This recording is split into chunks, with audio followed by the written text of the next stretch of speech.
ഓം survey ഭവന്തു സുഖിനഃ survey സന്തു നിരാമയാഃ survey ഭദ്രാണി പശ്യന്തോ മാ കശ്ചിത് ദുഃഖഭാഗ് ഭവേത്.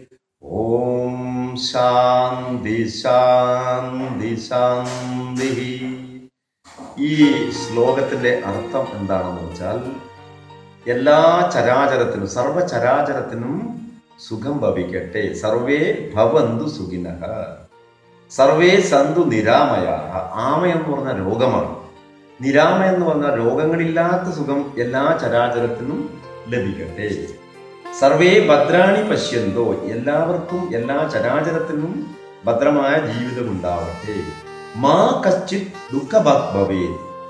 ഒരു ചരാചരമോ ഒരു മനുഷ്യനോ ഒരു ജീവിയോ ഇവിടെ ദുഃഖത്തിന്റെ ബന്ധുക്കളാവല്ലേ. ഇതാണ് യോഗികളുടെ പ്രാർത്ഥന. ഇവിടെ 3 തരം കാര്യങ്ങൾ ഭാരതത്തിൽ ഉണ്ടായിരുന്നു. ഒന്ന് ആദി ഭൗതികം, ഭൗതികമായിട്ടുള്ള ചിന്താധാര. ഒന്ന് ആദിദേവികം, ദേവിയെയും ദേവന്മാരെയും ആരാധിക്കുന്ന സിദ്ധാന്തം. മൂന്നാമത്തിലുള്ളതാണ് ആധ്യാത്മികം. 2 തരം കോൺസെപ്റ്റ് ഭാരതത്തിൽ ഉണ്ടായിരുന്നു. ഒന്നാമത്തേതില് പുരോഹിതന്മാരുടെ കോൺസെപ്റ്റ്, അത് ക്ഷേത്രങ്ങളായി രൂപാന്തരപ്പെട്ടു. ഋഷികളുടെ കോൺസെപ്റ്റ് ആശ്രമങ്ങളായി രൂപാന്തരം. ഇന്നത്തെ ലോകത്തിന്റെ അവസ്ഥ എന്താണെന്ന് വെച്ചാൽ, ആശ്രമം എന്നുള്ള വാക്കിന്റെ അർത്ഥം തന്നെ സ്വയം തൻ്റെ ഉള്ളിലുള്ള ആത്മാവാകുന്ന ഈശ്വരനെ സാക്ഷാത്കരിക്കാൻ ശ്രമിക്കുന്ന സ്ഥലം, അതാണ് ആശ്രമം. ഇന്ന് ലോകത്തിൽ ആശ്രമം ഒഴികെ ബാക്കി എല്ലാ ശ്രമങ്ങളും നടത്തുന്ന സ്ഥലങ്ങളാണ് ആശ്രമങ്ങളായി കാണുന്നത് ജനങ്ങൾ. ദേവീദേവന്മാരെ ആരാധിക്കുന്നത് ആത്മീയമാണെന്ന് തെറ്റിദ്ധരിക്കുകയാണ് ജനങ്ങൾ ചെയ്യുന്നത്. യഥാർത്ഥത്തിൽ ആചാര്യസ്വാമികൾ വ്യക്തമായി പറഞ്ഞിട്ടുണ്ട്, സ്വസ്വരൂപാനുസന്ധാനം ഭക്തിരിക്തുപദിശ്യതേ. അവനവന്റെ സ്വസ്വരൂപത്തെ അവനവൻ തിരിച്ചറിയുന്നതിന്റെ പേരാണ് ഭക്തി എന്ന്. അത് തന്നെയാണ് ആത്മീയവും. ഇന്ന് ആത്മീയസ്ഥന്മാർ ലോകത്തിൽ കുറഞ്ഞു വരികയും മതസ്ഥന്മാർ രൂപാന്തരപ്പെട്ടു വരികയും, മതം എന്ന് ഇന്ന് പറയുന്ന അർത്ഥമല്ല യഥാർത്ഥത്തിൽ മതത്തിന്റെ അർത്ഥം. ഇന്നത്തെ ലോകത്തിൽ മതം എന്ന് പറഞ്ഞാൽ രാഷ്ട്രീയ സംഘടനകള് അവരുടെ സംഘടനയിലേക്ക് ആളുകളെ കൂട്ടുന്ന മാതിരി മതത്തിലേക്ക് ആളുകളെ കൂട്ടുക എന്നതാണ് ഇന്നത്തെ മതം കാണുന്നത്. കാരണം എന്താണെന്ന് വെച്ചാൽ, മതത്തിന്റെ യഥാർത്ഥ കോൺസെപ്റ്റ് സ്ഥാപനം എന്നാണ്. എന്തിനെ സ്ഥാപിക്കണം, എവിടെ സ്ഥാപിക്കണം, എന്തിന് സ്ഥാപിക്കണം? തൻ്റെ ഉള്ളിലുള്ള ആത്മാവിൽ, ഇസ്ലാം മതക്കാർ പറയുന്ന ഭാഷ റൂഹ് എന്ന്. ആ റൂഹിലേക്ക് തൻ്റെ ജീവനെ സ്ഥാപിക്കുന്ന അവസ്ഥയുടെ പേരാണ് മതം എന്ന്. വേറെ രീതിയിൽ പറഞ്ഞാൽ ജീവ ഈശ്വര ഐക്യം സംഭവിക്കുന്നതിൻ്റെ പേരാണ് മതമെന്ന്. അതുകൊണ്ടാണ് എല്ലാ മതങ്ങളും ആത്യന്തികമായി ഒരേ ഒരു കാര്യം തന്നെയാണ് പ്രതിപാദിച്ചിട്ടുള്ളത്.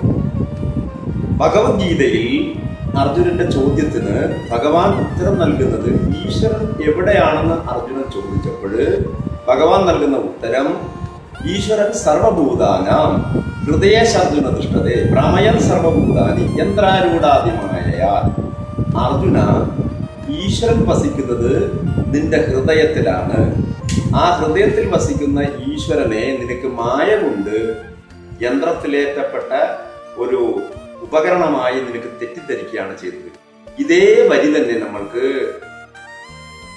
വിശുദ്ധ ഖുർആനിൽ കാണാം.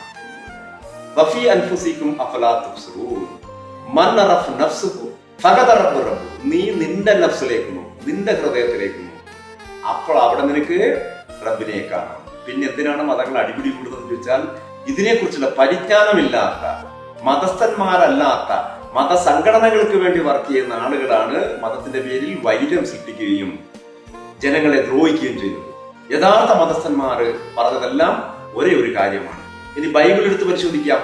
വ്യക്തമായി പറയുന്നുണ്ട്, ഭയപ്പെടരുത്, നിന്റെ കൂടെയാണ് ഞാൻ, നിന്നിലാണ് ഞാൻ വസിക്കുന്നത് എന്ന് ബൈബിളിൽ പറഞ്ഞിട്ടുണ്ട്. പിന്നെ എന്തിനാണ് ഇവിടെ വ്യത്യാസമുള്ളത്? മതസ്ഥന്മാർ ആത്യന്തികമായി പറഞ്ഞത് എല്ലാ കാര്യങ്ങളും ഒന്ന് തന്നെയാണ്. നമ്മൾ ഇങ്ങോട്ട് എഴുതുന്നു, ഇങ്ങോട്ട് എഴുതിയാണെന്ത് നമുക്ക് കാര്യം മനസ്സിലാവും. അറബിയുടെ ഇങ്ങോട്ട് എഴുതുന്നു. ഇങ്ങോട്ട് എഴുതിയാലും കാര്യം മനസ്സിലാവണം. ജപ്പാൻകാരെടുത്ത് മേലെ ഇരുന്ന് താഴോട്ട്, ആഫ്രിക്കൻസ് എടുത്ത് താഴെ മേലോട്ട്, എങ്ങനെ എഴുതിയാലും ആശയം മനസ്സിലാവണം എന്ന് പറഞ്ഞ മാതിരി ഈ മതത്തിന്റെ ആത്യന്തിക ലക്ഷ്യം എന്താണ്? അവനവന്റെ ഉള്ളിലുള്ള ആത്മാവിനെ സ്വയം സാംശീകരിക്കുന്ന അവസ്ഥയാണ് യഥാർത്ഥത്തിൽ പറയുന്നത്. വിശുദ്ധ ഖുർആൻ അടിവരയിട്ട് പറയുന്നുണ്ട്. പിന്നെ അവസാനം ഒരു ചോദ്യം ചോദിക്കുന്നുണ്ട്, സ്വർഗത്തിലെത്തിയാൽ എത്താൻ വേണ്ടി നീ എന്താ കൊണ്ടുവന്നതെന്ന് ചോദിക്കുന്നുണ്ട്. അപ്പൊ പറയുന്നത്, ഞാൻ 5 നേരം നിസ്കരിച്ചിന്, നോമ്പെടുത്തിന്, സക്കാത്ത് ചെയ്തതിന്, ഹജ്ജ് ചെയ്തതിന്, ഇതൊക്കെ ശരി തന്നെ. നീ നിന്നെ കൊണ്ടുവന്നെന്നുള്ള ചോദ്യത്തിന് ഉത്തരം കൊടുക്കണം.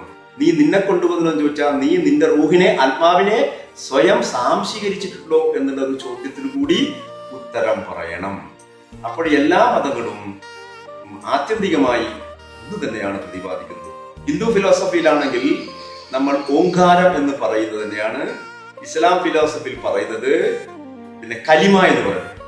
അത് തന്നെയാണ് ബൈബിളിൽ പറയുന്നത് വചനം എന്ന് പറയുന്നത്. ആദിയിൽ വചനമുണ്ടായി, വചനം ദൈവത്തോടു കൂടിയായിരുന്നു, വചനം ദൈവമായിരുന്നു.